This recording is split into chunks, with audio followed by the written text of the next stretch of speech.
भोजपुरी के स्टार गायिका के बारे में आज हम बात करने वाले हैं। यह भोजपुरी गाना गाने के लिए मशहूर हैं। तो दोस्तों, भोजपुरी समाज के हर एक घर में उनका गाना सुनना लोग पसंद करते हैं। तो दोस्तों, एक गरीब परिवार से आई यह लड़की कभी नहीं सोचा होगा कि मैं इतने बड़े बड़े गायक कलाकार के साथ गाना गाऊंगी। तो दोस्तों, आज हम बात करने वाले हैं शिल्पी राज के बारे में, जिन्होंने अपने जीवन में बहुत सारे हिट भोजपुरी गाने गाए हैं। तो शिल्पी राज को बचपन से ही गाने गाने का शौक था। वह अपने स्कूल में भी जाती थी, तो कोई भी संगीत का प्रोग्राम होता था तो उसमें शिल्पी राज जरूर भाग लेती थी। उन्होंने अपनी गायकी की शुरुआत सबसे पहले 2017 में की थी। तो दोस्तों, आइए शिल्पी राज के बारे में कुछ जान लेते हैं।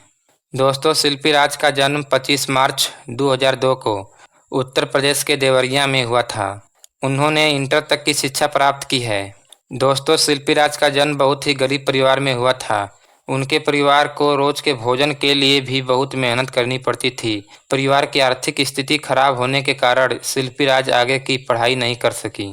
उनके गांव में एक कार्यक्रम था जिसमें उन्होंने एक गाना गाया और उनके गाने को लोगों द्वारा बहुत पसंद किया गया और गांव के लोगों द्वारा शिल्पी राज को गायकी में अपना करियर बनाने के लिए उन्हें उत्साहित किया गया और उन्होंने अपने जीवन में बहुत संघर्ष करते हुए गायिका बन गई और उनका पहला गाना 2017 में रिलीज हुआ और वह गाना सुपरहिट साबित हुआ। फिर शिल्पी राज कभी पीछे मुड़कर नहीं देखी और एक के बाद एक सुपरहिट गाने गाकर लोगों का खूब मनोरंजन किया। जहां शिल्पी राज के परिवार को अपने घर की स्थिति को सुधारने के लिए 50 रुपये जुटाना भी बहुत मुश्किल था, वहीं शिल्पी राज आज करोड़ों की मालकिन है।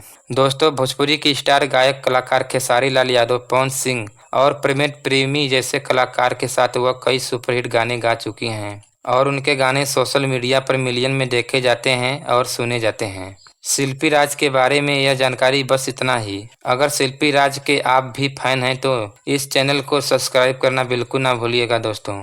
तो मिलते हैं फिर किसी एक नई वीडियो के साथ। तब तक के लिए जय हिंद, वंदे मातरम।